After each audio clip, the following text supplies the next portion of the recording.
का बहुत बहुत स्वागत है। दोस्तों, आज के वीडियो में हम बात करने वाले हैं ठंडियों के मौसम में हमारी स्किन ड्राई क्यों हो जाती है, इससे बचने का उपाय क्या है और कुछ घरेलू नुस्खों के बारे में आज के वीडियो में बात करने वाले हैं। दोस्तों, अगर आपका भी सर्दी के मौसम में स्किन ड्राई हो जाती है तो वीडियो आपके लिए बहुत ही इम्पोर्टेंट वीडियो है।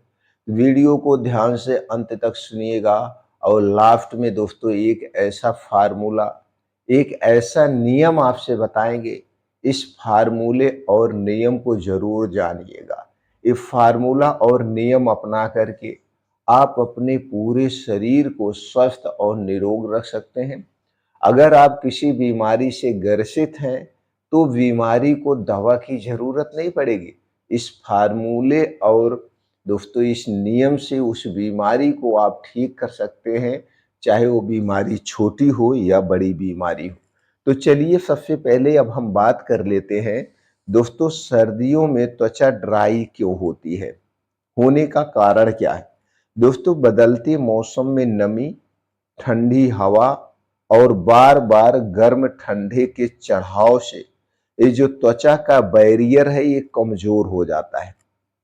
और आयुर्वेद में शीत और शुष्क शुष्क ऋतु में वात प्रवृत्ति से त्वचा में यानी कि ड्राइनेस बढ़ती है। इसीलिए दोस्तों स्निग्ध उपाय अपनाए जाते हैं। आपने समझा कि दोस्तों सर्दियों में त्वचा हमारी ड्राई क्यों होती है। इसमें सबसे पहला नुस्खा आप अपना सकते हैं, तिल का तेल या बादाम का तेल। तिल का तेल शुद्ध हो, बादाम का तेल शुद्ध हो, तो अगर आप इसकी मालिश करते हैं इसे हल्का सा गुनगुना करके, तो त्वचा में नमी बनाए रखता है, ब्लड सर्कुलेशन को सुधारता है और त्वचा लचीली बनी रहती है। ये दो तेल सबसे फायदेमंद माने जाते हैं। अगर आपका शरीर वात रोग से पीड़ित है या वात प्रवृत्ति का है तो दोस्तों तिल का तेल उसके लिए रामबाण है। तो ठंडी के मौसम में तिल और बादाम का तेल से आप मालिश कर सकते हैं। इसका उपयोग कैसे करना है चलिए वो भी जान लेते हैं। उपयोग करने का तरीका बहुत ही आसान है।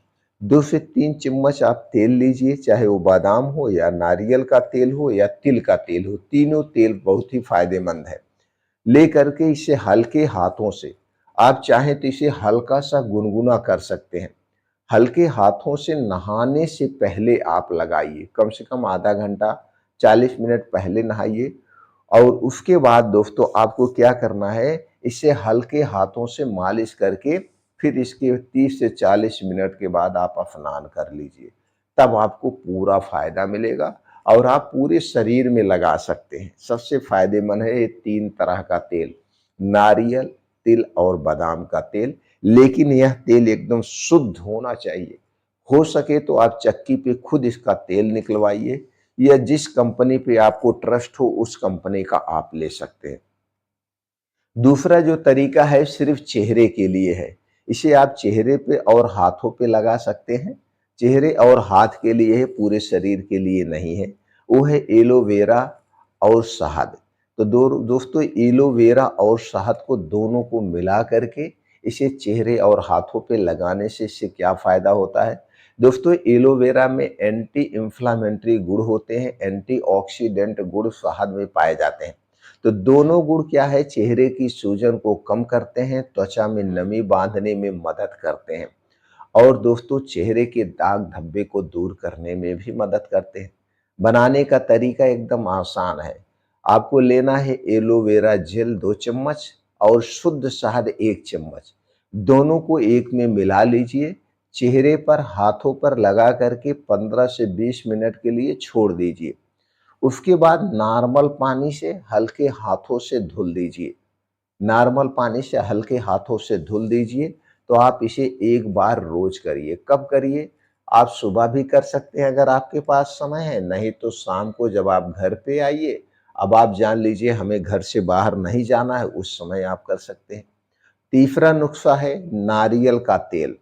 दोस्तों नहाने से 20 मिनट पहले या 30 मिनट पहले रात लगा सकते हैं नारियल का तेल, आप पूरे शरीर पे लगा सकते हैं या चेहरे पे लगा सकते हैं, या फिर रात में सोने से पहले आप लगा लीजिए और इसे सुबह धुलिएगा। अगर आप रात में लगा रहे हैं तो आप सुबह धुलिए, रात में ऐसे लगा रहने दीजिए, पूरा फ़ायदा आपको मिलेगा। चेहरे के दाग धब्बे दूर करेगा, चेहरे के ड्राइनेस दूर करेगा और इसका कोई साइड इफ़ेक्ट नहीं है।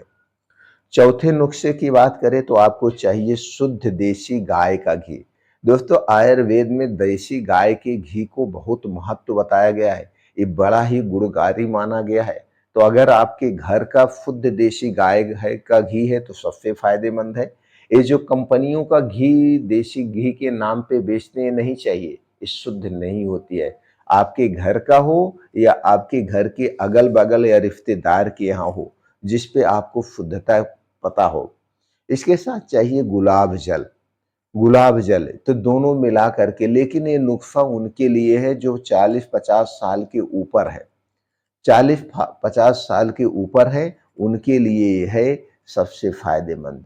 और इसे रात में लगाना चाहिए। दोस्तों, देसी घी में सूक्ष्म पोषक तत्व होता है, त्वचा को गहराई से स्निग्ध बनाता है और उम्र बढ़ने से होने वाली सूखापन में भी मदद करता है। उपयोग कैसे करना है? आपको चाहिए 1 चम्मच शुद्ध देसी घी और दोस्तों 1 चम्मच गुलाब का जल, शुद्ध गुलाब का जल। दोनों मिला करके रात में चेहरे पे या हाथों पर लगा लीजिए। सुबह हल्के हाथों से आप इसे धुल दीजिए, या दूध से भी धुल सकते हैं या पानी से धुल सकते हैं। दोनों ही फायदेमंद है। दोस्तों, इस सूखी संवेदनशील त्वचा पर सबसे ज्यादा फायदेमंद है। यदि आप एलर्जी महसूस करें तो दोस्तों इसे बंद कर दें और इसका कोई साइड इफेक्ट नहीं है। पांचवें नुस्खे की बात करें तो पांचवें नुस्खे में आता है खान पान। दोस्तों, सिर्फ नुस्खा और दवा ही माने नहीं रखता है, उसके साथ साथ आपको खाने पीने पे भी ध्यान देना पड़ेगा। खाने पीने की बात करें तो पहले क्या हमें नहीं खाना है उसे जान लेते हैं, फिर जानते हैं हमारी डाइट कैसी होनी चाहिए। क्या हमें नहीं खाना है? तली भुनी चीजें नहीं खाना है।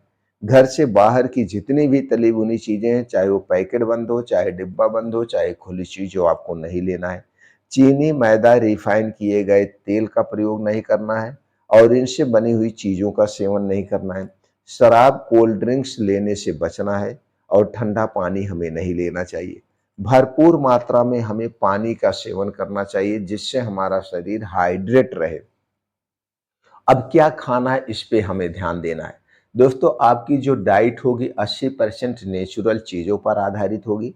नेचुरल चीज़ों की बात करें तो सबसे ज़्यादा हरी साग सब्जियाँ, ताज़े मौसमी फलों का प्रयोग करना चाहिए। ताज़े मौसमी फल लीजिए, 1 से 2 फल लीजिए।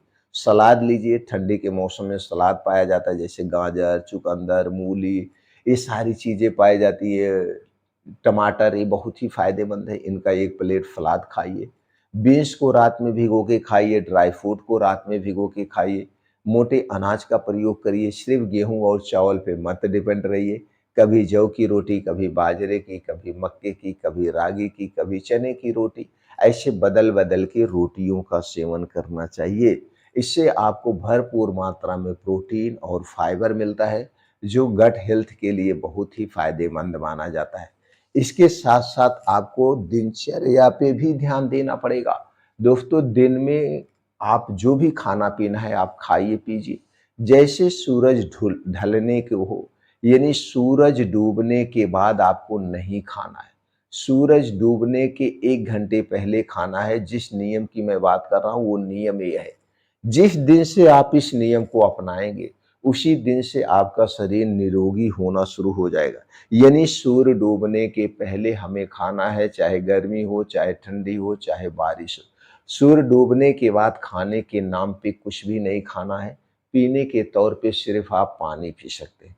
यह एक नियम अपना लीजिए। अगले दिन आप कब दिन की शुरुआत करेंगे? सूर्य डूबने के 2 घंटे के बाद खाना शुरू करिए। क्योंकि जब सूर्य की रोशनी हमारे शरीर पे पड़ती है, तो हमारा जठर उग्र होता है, तभी हमें खाना शुरू करना चाहिए। हमें अपने शरीर के बायोलॉजिकल क्लॉक के हिसाब से चलना चाहिए, खाना-पीना चाहिए। अगर आप ये नियम अपनाते हैं और यह फ़ॉर्मूला अपनाते हैं, तो दोस्तों आपका शरीर किसी भी बीमारी से ग्रसित है तो आपका शरीर अपने आप बिना बीमारी के ठीक होना शुरू हो जाएगा। अगर आपके शरीर में कोई भी बीमारी नहीं है, आप पूर्ण रूप से स्वस्थ हैं, चाहे जिस भी उम्र में हैं, उसी दिन से आप एकदम स्वस्थ और निरोग बने रहेंगे। 100% ये हमारी गारंटी है। तो दोस्तों ये नियम, फार्मूला अपनाइए, आप अपने शरीर को, अपने आप को स्वस्थ निरोग बनाइए और अपने यार दोस्तों के साथ ये वीडियो ज़रूर शेयर करिए। अगर आप हमारी जानकारी से पूर्ण रूप से संतुष्ट हैं, उत्साह बढ़ाने के लिए वीडियो को लाइक कर सकते हैं, कमेंट सेक्शन में ओके थैंक कुछ भी लिख